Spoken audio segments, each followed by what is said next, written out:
Hey everyone, just wanted to give a quick heads up that today's episode is going to include some pretty in-depth discussion about suicide and suicide methods. So if that's something you don't really want to listen to, that's completely understandable, and we will see you at the Music Exchange in a couple days. Thank you.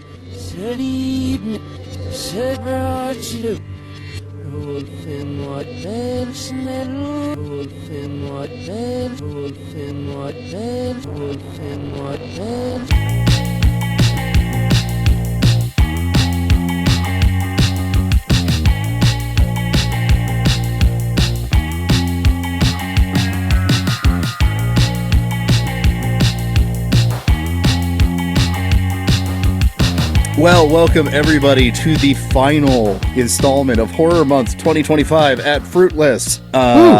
Woo! I'm joined today by, my co-host for this month, Jackal. Hello, Jackal. Hello, everybody. As you are listening to this, depending on when this comes out, it is either close to or it is Halloween. So, happy Halloween. Happy Halloween, everybody.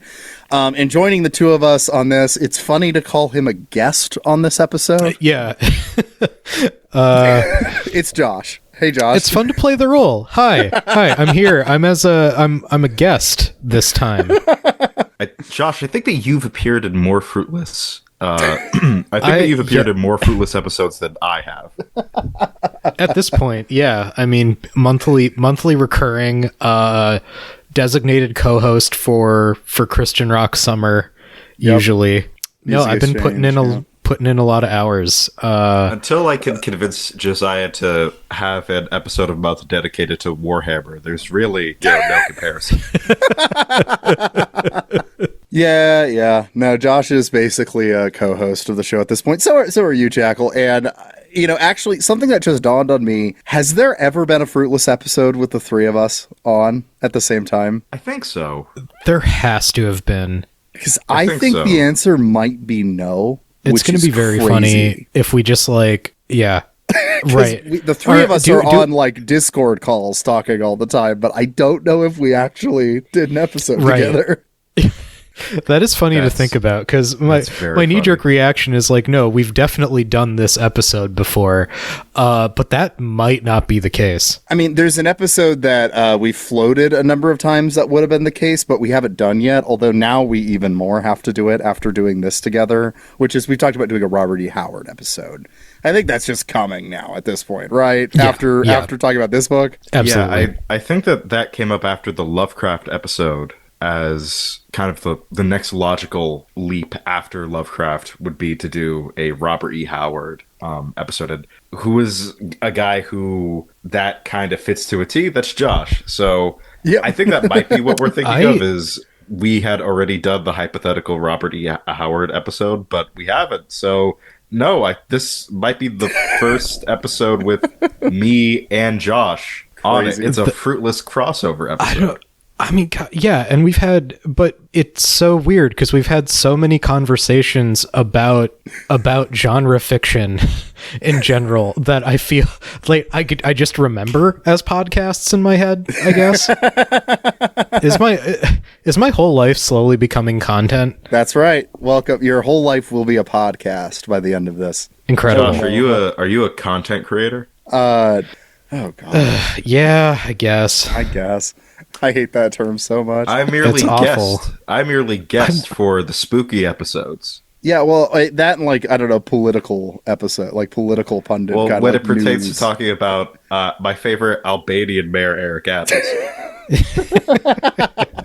You're going to say Turkish mayor. Well, he's a strange mix of both. I was thinking it is kind of fitting that it's okay, we have the co-host of the Christian Rock Summer episodes, we got the co-host of the Horror Month episodes, and in a weird sort of way, this is kind of the crossover of those two themes, isn't it? We got a Larry Norman song referenced in the fucking title of the book.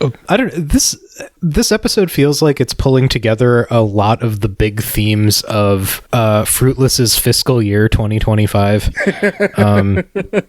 Honestly, yeah, because we're going to talk about some of the stuff related to Columbine, I bet, too. It's all here. Yeah, we're revisiting a lot of stuff that we've been preoccupied with over the course of this year, specifically this summer, and it's all bound up in one slim volume. Yeah, a very short book. So yeah, I guess I hadn't formally said we are talking about Wolf and White Van by John Darnielle, which comes in at like 200 pages. So it's a pretty quick read if you're interested in it. I think the audiobook's like 6 hours long, maybe something like that. Okay. Jackal, you read the audiobook. Do you remember how long it was? The audiobook's around 5 hours, not long. I was able to kind of split it up into roughly like a day and a half. Yeah, and the like actually reading it took me like two sessions of reading, It's pretty short. It took me a few weeks, but I was also copying down lengthy passages of the book as I was reading it. Right, because there's we'll get into it, but you have like a bunch of stuff specifically that you kind of were interrogating about this book and kind of comparing and contrasting with it, right? Yeah, so this is where I introduced the fact that we're not only going to discuss John Darnielle's Wolf and White Van. I also went through the trouble of reading William Peter Blatty's The Exorcist in preparation for this show, because as Josiah and I are wont to do, he'll look at a thing and go, "That's normal," and I'll be like, "There's ghosts in it." There's gotta be. There's definitely spirits and devils. Let me show you them. The big divergence between you and I is our tolerance for woo, I think. In many ways. And part of this episode's gimmick is they are both going to have to present their argument, and I will have to see where I land. Right, because ultimately the thing is, like I'd said at the end of the Savage Land episode, this is, the part of this is that we always have a piece of media, I feel like every October, that we talk about that is ambiguous, whether it's horror or not. Last year it was Don't Torture a Duckling. This year it's Wolf and White Van. And I was, until rereading it, more on the side of this not actually being a horror novel, but I thought it would still be interesting to talk about it in October. But so I'm going to do a bad job defending my position on it, because I kind of think that Josh is right on this reread. Like maybe not going as far as him, but yeah. I see where he's coming from this time. No, I think the reality is we just found our common ground. Yeah, I mean, I think I simplified my perspective. I do not think there are ghosts and ghouls in this book, but there's not ghosts and ghouls in this book.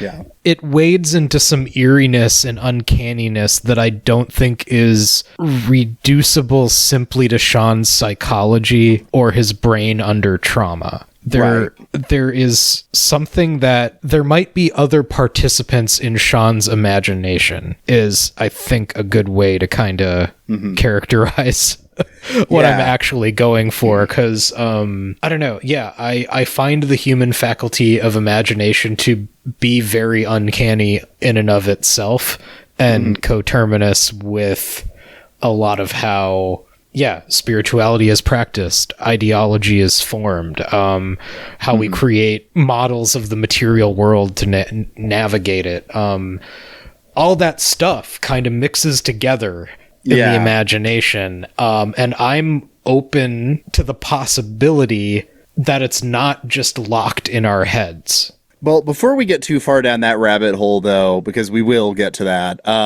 we should probably lay out kind of the book for those who haven't read it and are choosing to listen to this. I think this is an unspoilable book because it doesn't really have a lot of twists. You kind of can figure out what took place and what the stuff they're dealing with that took place within the first couple chapters. Honestly. So I think like you're still good to listen to this if you want to read it. I think you'll be fine. But if you're like really, really, allergic to any spoilers, this is your jumping off point. Right here. Okay, now that you've jumped off. The book is told in a non-chronological way. It hops between kind of three different threads, I'd say.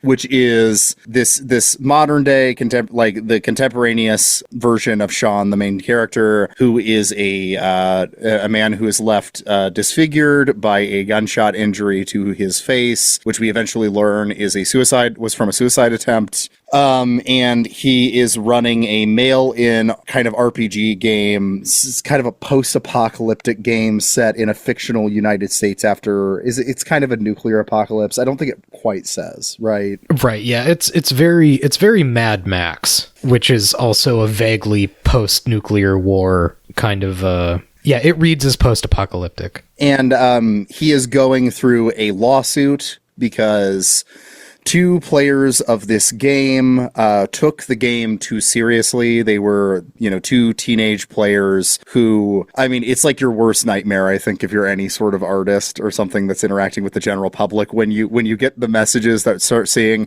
the secret messages in your work are heard loud and clear. I'm on my way. That's essentially what happens to him. And one of them dies, and one of them is left seriously injured after they dig a ditch or dig a deep hole in the middle of Kansas during the winter, waiting for something to come and meet them. And one freezes to death, and one is left injured. Yeah, and kind of a similar situation happens to that teenager as to what happened to Sean, where his family now has to deal with long-term care. Yeah. There were a lot of allusions to that this is someone else who is now going to be in a similar situation to him. Which, to then gesture that, one of the threads we're following is, the short period after his suicide attempt where everyone is trying to make sense of why he did what he did and dealing with the necessary care to rehabilitate him. And then from there, we also get flashes to kind of his earlier life before his what he calls his accident. This is a really heartbreaking book. I'll say that up front as well. Like it is a rough time. I think it's really fruitful and worth the read, but don't go in for a happy time. No, not at all. No, I don't know if I would say that this is a bleak book, but it's very sad. Yeah, there is like hope and stuff built into it, and there's a lot of touching moments. It's not like a heartless book by any means, but it's an awful thing to happen to someone. And dealing with it in a very detailed way really helps you come to grips with how awful a thing to happen to someone this would be. Absolutely. This was a preview for a Patreon-only episode. So check out the show notes if you want to hear more.